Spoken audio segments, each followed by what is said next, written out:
Hi everybody, my name's Laurie Duperier and I've been a pilgrim on the Camino de Santiago for the last 20 years. I find myself going back year after year to walk at least some section of the path because of all the really fantastic gifts that the Camino has given me over the years. So if you're even thinking about going to the Camino, what I would say to you is go. There is a way that you can go that is right for you. And my wish is for really everyone to be able to experience at least some part of the Camino at some point in their lives, because I feel it can really be life enriching and life changing. So when I first started walking 20 years ago, I was a lot younger, obviously, and I walked 17 to 20 miles a day with a pack on my back. I stayed in refugios with 50 of my best friends.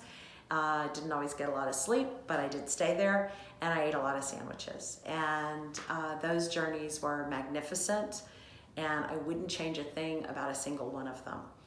I found as I got older that walking the distance, especially with a pack, became very difficult. And that feeling tired all day if I didn't get a lot of sleep wasn't really allowing me to do the emotional and mental and spiritual work that I was trying to achieve.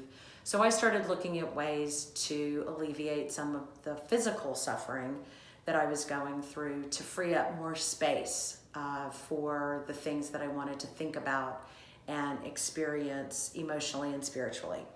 So I started staying in like one-star hotels along the way, at least some of the time, and started getting transportation for my backpack so that I wouldn't have the weight every day, especially on some of the more difficult sections of the path.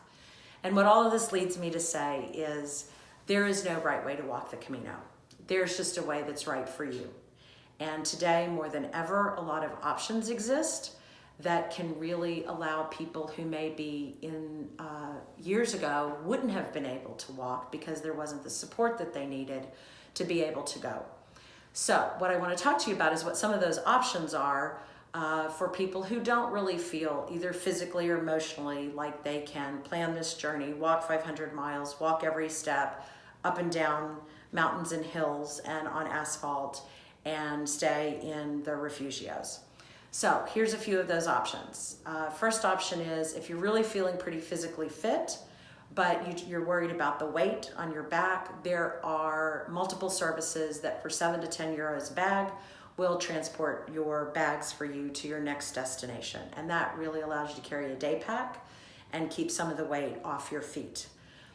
Second option is there are several companies that exist that will help you to plan your journey and can make arrangements at some of the one-star or less hotels that are along the path. And they can also arrange for transport for your luggage, and in certain cases, transport for you. If there's certain sections of the path that you're worried about being able to handle physically, they can help you with that. And then a third option is a company like the one that my husband and I run, which is called Duperier's Authentic Journeys. And what we really do is we take care of all of the planning, all of the transportation, and all of the support for our clients. And we really do everything except the walking for you. So what that means is from the moment that you land in Spain, you're really in our care, and we transport you to the path. And we walk in a group, but not necessarily walking as a group, by which I mean everybody's free to walk at their own pace for about 10 miles. We have selected the most beautiful sections of the path that are also the most moderate in difficulty. So you won't have days of really steep climbs, and you won't have days where you're on the asphalt for miles. In addition to that, what the bus allows us to do is it provides support for you during the day.